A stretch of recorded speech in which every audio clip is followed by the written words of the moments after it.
What's good, fam? Welcome back to Unlockable Character. It is Tuesday, I think. Yeah, it's pretty sure it's Tuesday. We're going to the gym. Let's turn the valves open. Put in rear wheel drive sport. Oh, burbles always sound best, ricocheting off the city.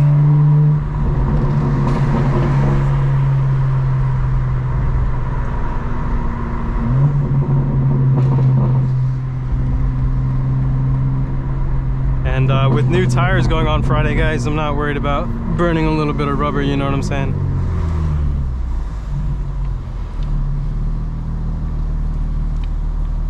Remember, I used the crosswalk timer to understand when the green light is gonna happen. So we got 3, 2, 1, and then about a 3-second time down after that.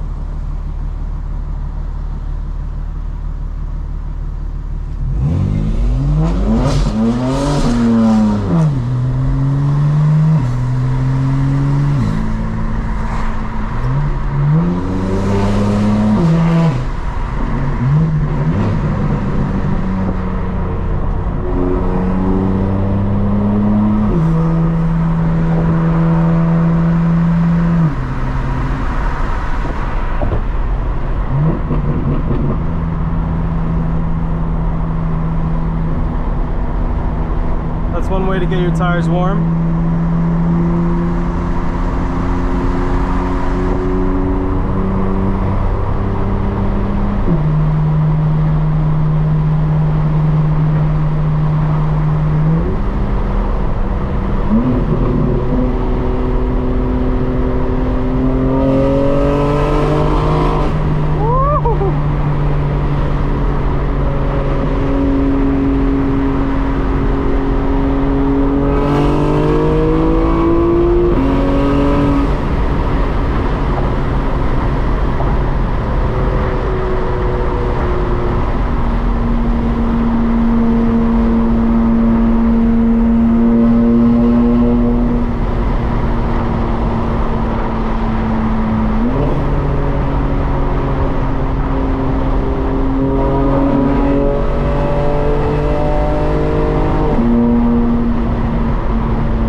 I think this car, more than many other cars, is a confidence car. And what I mean by that is this car really responds to confidence.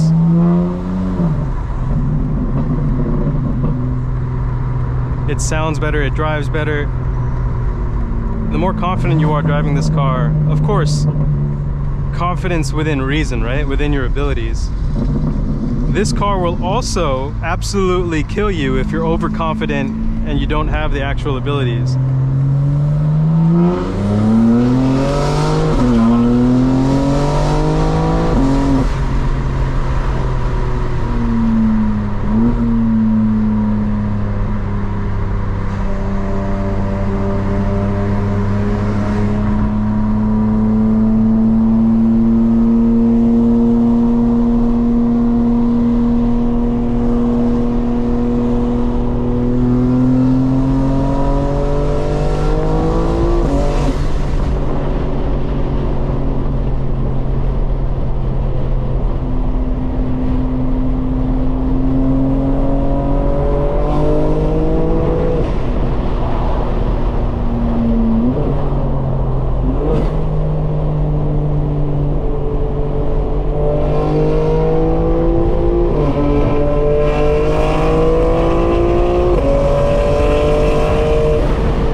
accident. Let's see what we got going on. We have to take this right.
Guys, when I get done with the gym, I'll turn this back on. That was a great drive here. Let's go. What's up, fam? We just got done with the gym and I got really good news, which is the official offer for my new Director of AI, Director of Intelligent Applications role. And I want to take you guys through a little history of what it's been like, you know, to get to this point in my life. So I went to school in Boston, a college called Northeastern University. I got a Dean Scholarship as part of the top 10% of the incoming class. And at Northeastern, you have to work 3 6-month internships. They may have changed it around now, but I had to do 3 6-month co-ops or internships before I graduated. And by doing that, I got a lot of work experience. The first co-op or internship I had was actually in Seattle. I worked for the Mayor's Office of Economic Development and Film and Music. And my job responsibility was to make sure that I was connecting local businessmen and women with politicians and the creative industry. And one of the coolest things that I did was to help make sure that the music for local artists was being heard by tourists when they came into Seattle. Like in the airport, when you touch down, you would hear music from bands local to Seattle over the speakers, and there would be information about where to see them play, because at the time we were losing a lot of creative talent to Los Angeles from Seattle. So the mayor's office only paid $800 a month, so I had to work at PF Chang's full-time as a server. So that 6 months in Seattle was absolutely brutal for me, but I grew up quite a lot. I was by myself, I was 18, 19. I had no time really outside of working. But it gave me a real hunger for actually doing work and finding wisdom outside of the university or the school place. So my second internship was with Dell EMC. I was selling online training for their server systems. So we would sell big servers, which is, hardware where you store data, and then companies would buy training to help their employees learn how to use the servers, and I would sell the training. And I won consecutive sales awards at Dell EMC, so I learned very quickly that I was good at sales. I think that job paid something like 20 bucks an hour, so it still wasn't that much, but it was better, and I got some bonuses from doing so well in sales.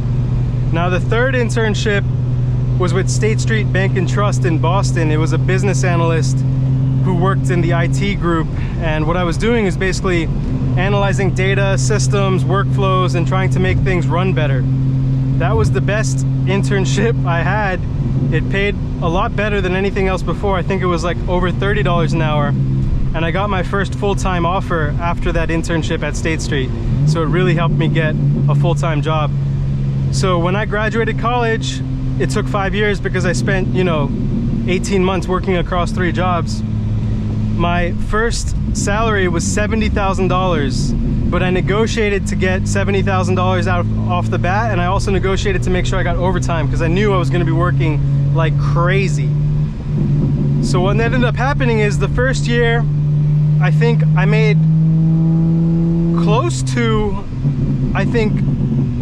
like $70,000 to $80,000, and the second year I made over $100,000. Okay, so second year out of college I was able to break 6 figures because I had negotiated that overtime.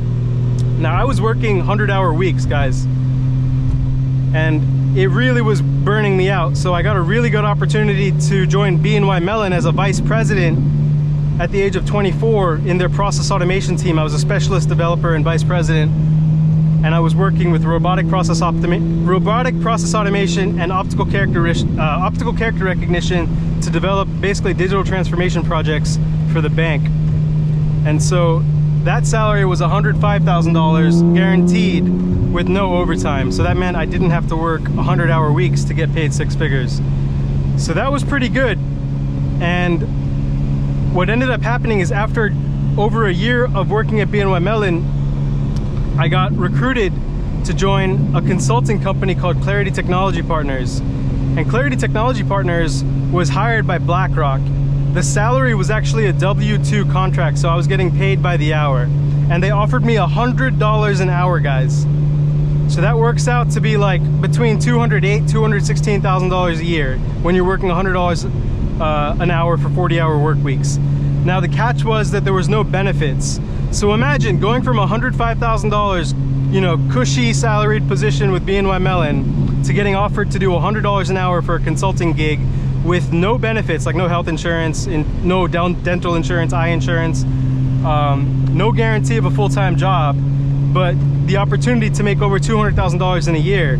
And also the opportunity to learn tremendously and basically help BlackRock stand up an entire automation center of excellence. You know what? I said, I'm young.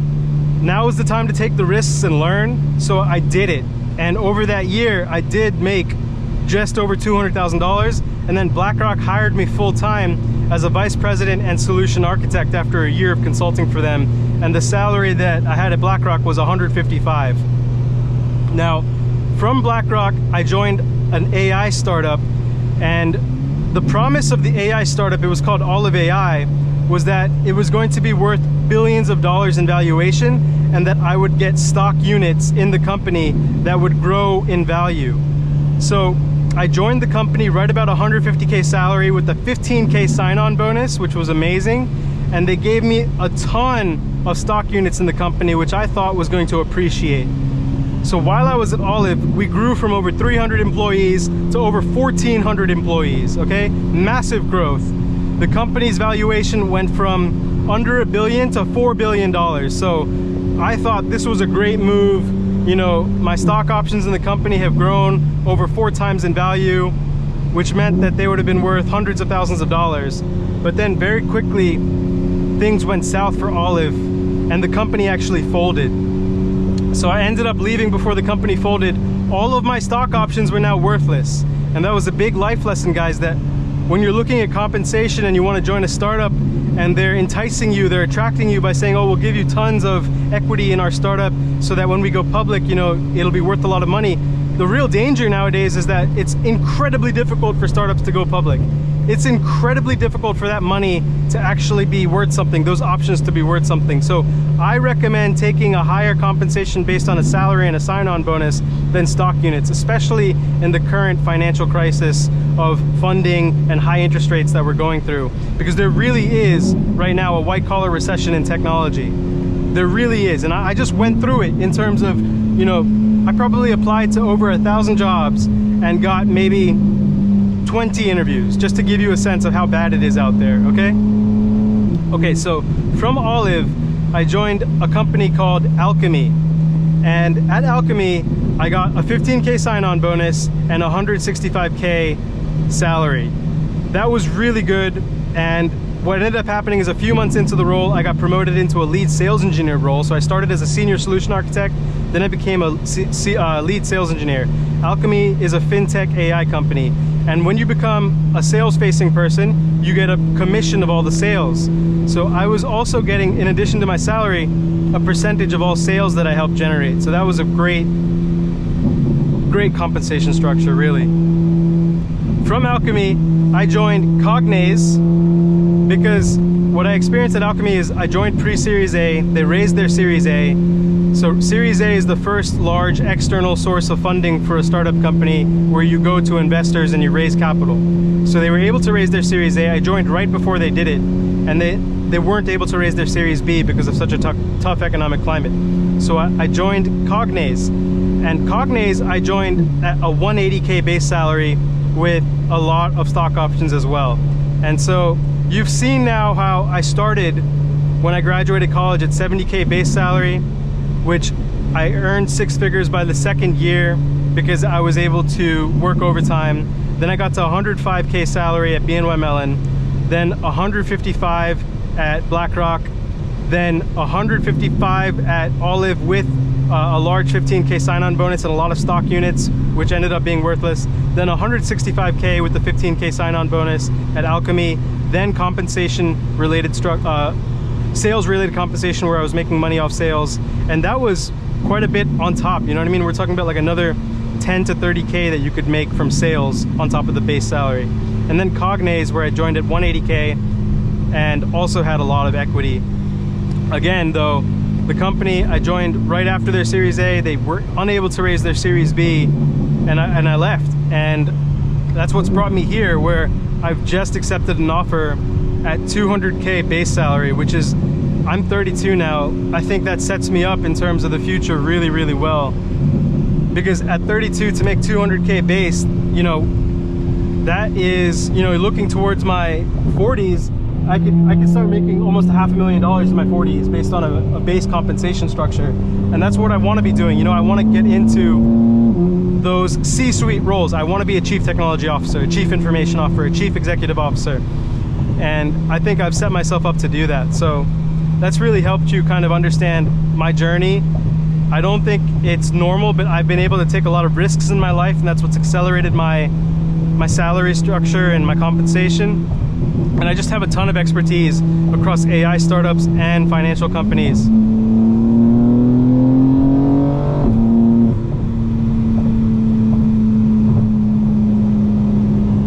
And what I will say, guys, is, you know, negotiating and interviewing for a job can be very much like dating in the early days, where, you know, you have to play it off like you're too cool for school, you know what I mean? Like when you're in the early days of dating, you cannot be like fawning over the other person, because that can actually scare them away, right? And the same can be said of interviewing with companies, where they should be coming after you versus you trying to, you know, sell yourself extremely too much to them, you know what I mean? You should be interviewing them as much as they're interviewing you.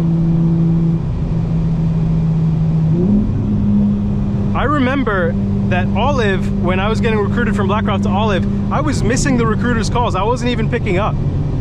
And that made them want to actually get me even more, which is crazy, but it's true.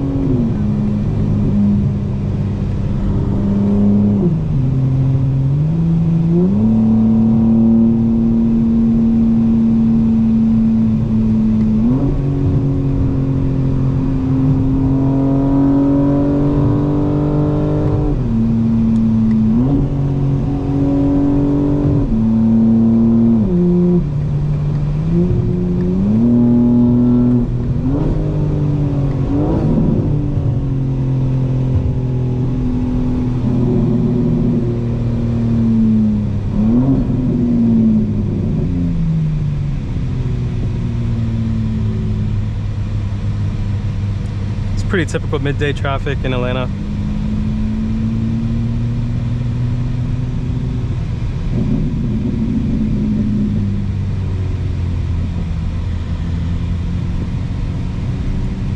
What has helped me a lot is getting a fantastic resume template together, and then having all this interview experience, right? What to say, how to present yourself. And if you want help with, you know, negotiating salary, how to get a better salary, how to get to that next step in your career, really consider booking time with me for life coaching, guys. I promise you it'll help you in the long run.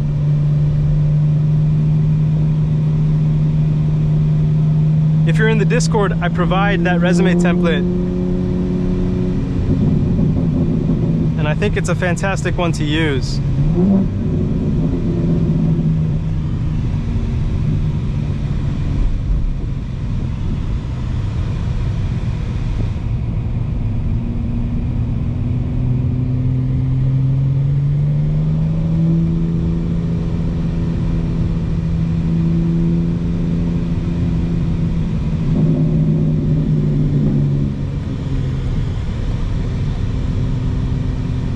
We're gonna be taking that exit up there for North Avenue, Georgia Tech, straight into Midtown.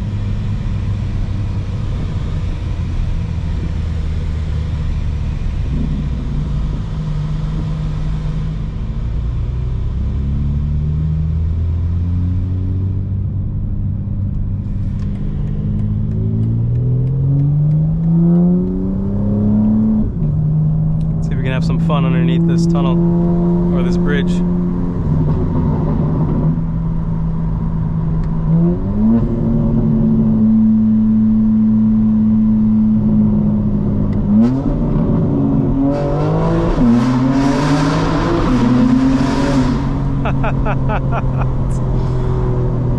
Oh, you know we had to do it, guys.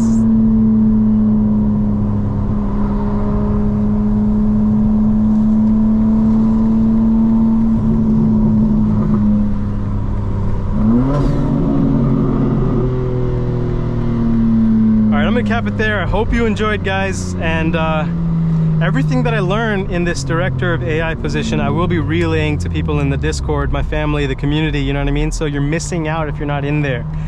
And of course, I will give you tips and tricks and more wisdom for all the videos, but for the real in-depth knowledge, you gotta be in the Discord, guys. All right, guys, let's go.